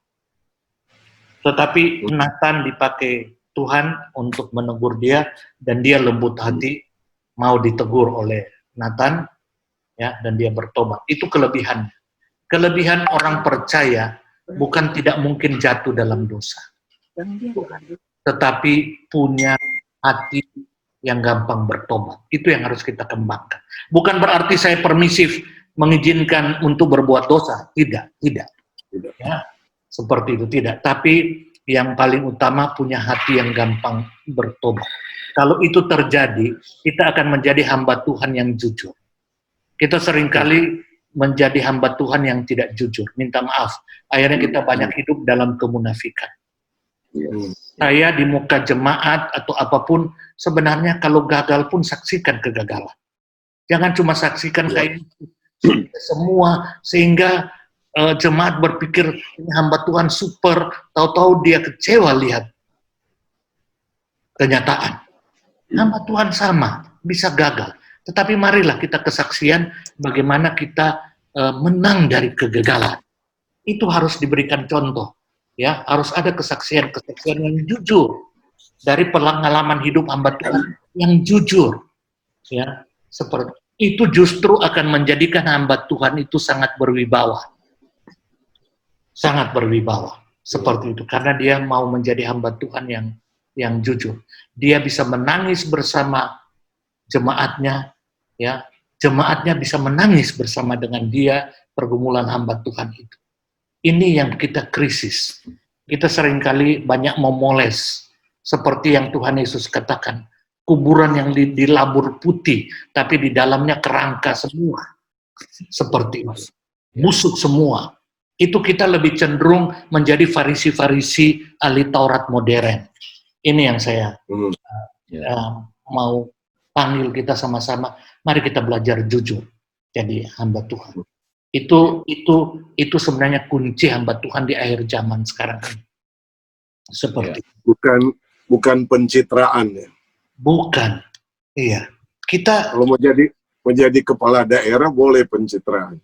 Ya, maaf saja. SBY itu jago pencitraan ya. Pencitraan. Banyak hamba Tuhan lebih jago dari SBY. Iya, banyak hamba Tuhan lebih jago dari kepala daerah untuk masalah pencitraan ini. Maaf saya harus berkata seperti itu, ya. Iya. Iya. Karena saya pun mengalami pergumulan seperti itu karena ada godaan toh. Iya. Itu. Jadi demikian untuk pembahasan kita. Ya, jadi pertanyaan terakhir. Wah, ini masih ada lagi. Ya. Jadi begini. Pak Kris, saya dari pengajaran Pak Christian menyimpulkan bahwa kalau orang sudah diselamatkan dalam kekekalan, dia pasti selamat. Jadi kalau orang Kristen, bahkan pendeta sekalipun, pelayan Tuhan sekalipun, kalau dia palsu, pasti tidak diselamatkan. Betul. Walaupun dia kelihatannya pendeta sungguh-sungguh. Iya. Ya itu tadi, pencitraan itu. Iya. Walaupun kelihatan dia pendeta sungguh-sungguh, walaupun dia pelayan Tuhan bilang sungguh-sungguh, tapi kalau dia kemudian murtad, berarti memang dia belum diselamatkan. Iya. Iya. Iblis menyamar sebagai malaikat terang, apalagi yang kurang itu. Iya. Yudas itu palsu tapi menyamar, bahkan jadi bendahara, luar biasa. Iya. Itu orang-orang melakukan banyak mujizat. Iya. Mengusir setan dan sebagainya. Aku tidak kenal kamu. Jadi memang seperti itu, tapi bukan tugas kita. Sekali lagi, bukan tugas kita untuk mulai keluar dari ruang Zoom dan mulai lihat satu-satu. Asli itu bukan. Itu namanya orang Manado bilang baku center. Tapi nama Tuhan cenderung begitu loh. Iya, cenderung begitu. Maaf ya, sudah bukan rahasia umum ya. Itu luar biasa, saudara kita ini yang baru meninggal ini, Pak Alex Abraham. Itu kan berantem Alex Abraham dengan anak-anaknya itu luar biasa. Itu sampai yang menulis artikel di mana itu Dahlan Iskan. Ya. Dia menulis secara jelas dan lengkap bagaimana riwayat ini keluarga ini. Luar biasa itu. Saya bukan tugas menghakimi ya, tetapi luar biasa. Satu kenyataan hamba Tuhan yang besar, tetapi ending daripada legacy, warisan itu yang diberikan itu, aduh sangat menyedihkan sekali.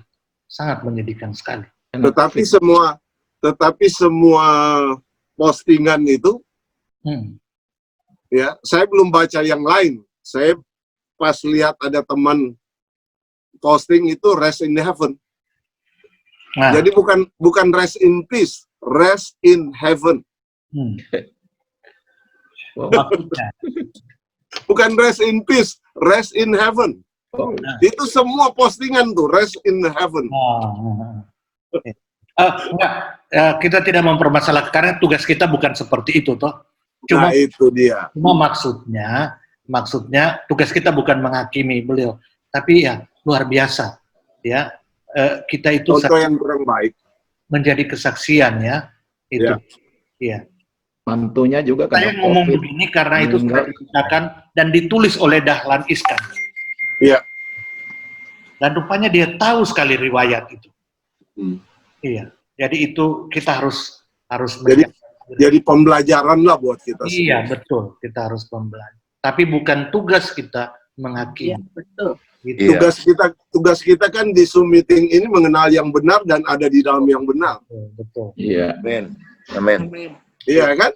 Tugas Yes. kita yang di Zoom meeting ini, eat the words ini, supaya kita mengenal yang benar dan ada di dalam yang benar. Bukan Amin. mempersalahkan orang. Iya. Setuju. Pastor Christian, Ya, ini terakhir kita mau tanya ya. mengenai ini semua kejahatan itu dosa. Tapi ada dosa tidak mendatangkan maut. Oh, iya. Yohanes Dosa 5 apa itu? 17. Iya. Itu dosa yang makan terlalu banyak. Tolong dijelaskan supaya orang nih tahu tuh, Ya. Iya. supaya Betul itu. dosa yang tidak datang maut nih kayak apa, dosa yang tidak mendatangkan Mendatangkan maut maut. kayak apa. Ya, betul. Mungkin orang yang hamba Tuhan supaya bisa Bisa tahu, ya. bisa Ya. tahu tuh. Dan tidak banyak. Jadi ada definisi dosa, Dang. Pak Yongki ini punya modulasi ini kayak orang Ambon, bukan ya? Iya, memang Ambon. Orang Ambon. Ya. Saya pikir, Orang Ambon kan suka jambe di injury time. Jangan begitu, Kak. Masuk. modulasi dengar ini orang Ambon itu. Ini orang bilang yang awal ini nanti jadi yang akhir. Amin. Haleluya. Mantap. Yang terkemudian terdahulu ya. Iya. Tapi kan semua yang di Zoom ini akan jadi terkemudian, toh. Haleluya. Jadi Iya, Pak iya. Yongki mendekati ayat itu, ya, kita harus melihat dari keseluruhan Alkitab untuk menyoroti itu. Jelas Alkitab berkata, tadi saya juga sudah singgung, upah hamartia, upah dosa itu maut. Ya toh, Tuhan pada waktu menciptakan Adam dan Hawa, kamu makan buah itu, kamu mati. Jadi tidak taat, upahnya adalah kematian. Timbul pertanyaan, ini bagaimana ini ada dosa yang tidak membawa maut? Nah, jawaban saya, yang pertama, ya, itu dosa yang dapat terjadi, ya, dalam kehidupan orang-orang yang sudah ada dalam Kristus. Seperti tadi dijelaskan, saya tidak mengatakan setelah kita menjadi anak Tuhan berada dalam Kristus, terus kita menjadi sempurna. Kita dapat jatuh, tetapi saya ragu kalau kita betah dalam kejatuhan. Kalau seandainya kita betah sedikit, mungkin Tuhan panggil cepat-cepat. Ya pulang, seperti itu. Atau melalui teguran tadi Pak Mende katakan, sakit penyakit yang muncul, ya seperti itu. Itu menjadi teguran Tuhan. Itu. Jadi pada waktu kita berada dalam Kristus, kita dapat jatuh. Tapi kejatuhan ini seperti yang Paulus katakan, bahkan mengerikan itu yang disuruh berdoa biar serahkan dia kepada Iblis, biar tubuhnya binasa asal jiwanya selamat. Jadi itu pengertian yang pertama. Itu dosa yang dilakukan oleh orang-orang yang di dalam Kristus. Iya, dapat jatuh. Nanti setelah di sorga tidak ada kejatuhan lagi dalam dosa. Ya, karena kita sudah tubuh baru tanpa dosa, tinggal di dalam langit dan bumi baru tanpa dosa. Itulah yang sedang kita bahas ini tadi ini tentang kehidupan di dalam Kristus. Seperti itu Pak Yongki. Maaf saya terbatas menjawab seperti itu saja Pak Yongki. Iya, iya. Iya. Bisa dimengerti hamba Tuhan pada malam hari ini semuanya, supaya kita jelas ada rem-rem dosa yang mendatangkan maut dan dosa ada yang tidak datang maut. Jadi Tapi Billy Graham bilang ada 7 dosa maut. banyak ya. Dari 7. dari dosa yang mendatangkan maut dia bagi 7. Nah itu. Bagi 7, iya. Iya. Satu aja so pusing. Iya. Satu aja so pusing. Iya. Mungkin Tapi- dikaitan juga. Satu saja. Tapi di sorga katanya, dari sorga kan kita sudah nggak jatuh. Tapi semua akan berlutut, Amin. melepaskan mahkota semua. Iya. Iya, Amin. Dengan betul. sukarela. Dengan sukarela, ya. Ya, Amin. Jadi, Pak Alex Abraham akhirnya melepaskan mahkota dia. Iya, kesian. Bubur cuma di kembang Kita cukup kuning, sampai di sini ya. baru di Adiasa. Haleluya. haleluya. Terima kasih. Saya Pak percaya Ya. semakin dalam kita mengenal Tuhan, semakin dalam kita mengenal kebenaran, maka Amin. pasti Amin. so pasti itu bahasa Manado paling mantap itu. So Paling pasti mantap. So selamat. pasti. So Selamat. pasti. Amin. Aman. Dan Jadi tidak kalau ada so pasti keraguan. selamat, so pasti selamat, nothing to lose dalam hidup ini. Iya, Ya. setuju. Bisa Iya, seperti Rasul Paulus, Setuju. bagiku hidup adalah Kristus, mati adalah untung. Nah Ya. itu Amin. itu tema berikut sesudah kita mengenal yang benar dan ada di dalam yang benar. Betul. Wah, luar Bukan biasa. aku not I but Christ. Kalau Betul. nggak ada kepastian, keselamatan, waduh, saya nggak berani. Iya. mati. Maaf. Ya. Mati Di bukan luar- untung untuk saya. Iya. Iya. Di luar Yesus rugi, mati Iya. masuk neraka. Ya, bukan Betul. saja luar Setuju, itu Pak Yongki. punya pemahaman keselamatan bisa hilang, di dalam Kristus pun nggak pasti. Iya. Seperti itu. Tapi kemarin itu ada apa namanya muridnya Pak Christian itu, dia bilang, oh pokoknya kalau ini kelar dia pakai istilah kelar dia. Kelar. Pajis, Dia pakai pajis. istilah pokoknya kalau ini kelar. Kelar wes selesai, no? Muridnya. Di bahasa Belanda itu, muridnya bahasa Belanda, Pak kelar. Christian itu. Iya. Oh gitu ya. Selesai berarti. Jangankan murid saya, murid Tuhan Yesus saja Yudas begitu ya. Iya. Betul. Tapi ya itu apa namanya buat saya kadang-kadang supaya kita jangan juga menganggap seperti akhir kata dari Pak Christian tadi juga, supaya kita jangan menganggap bahwa itu keselamatan itu cheap gitu. Cheaper grace gitu. Iya, Jadi terlalu murah gitu untuk keselamatan. betul. Tapi kita harus hargai kan keselamatan yang Tuhan berikan, kita harus hargai, hormati. Iya, Oke, ada yang kita ada yang chat ini, maaf saya baca namanya. Ya. Ibu atau Bapak Ho Ting Chiu. oh Ho, Ya. bertanya kenapa dia? tentang Ibrani 10 ayat 26. Itu jemaat kita itu. Nah, sebab jika kita sengaja berbuat dosa, sesudah memperoleh pengetahuan tentang kebenaran, tidak ada lagi korban untuk menghapus dosa itu. Saya belum mau menjawab langsung, saya harus meneliti apakah sebab jika kita sengaja berbuat dosa, itu dia memakai bentuk waktu dalam bahasa asli seperti apa, saya harus periksa dulu. Supaya Ya. saya tidak sembarang untuk menjelaskan ini. Itu Apa? itu orang Malaysia, itu jemaat Ya, di CRC. Ibu atau Bapak Ho ini? Bapak. Pak Ho, mohon sabar ya. Iya. Iya. Oke, Pastor. Iya, terima kasih ya. Oke. Mantap pertanyaannya, Ho. Ya.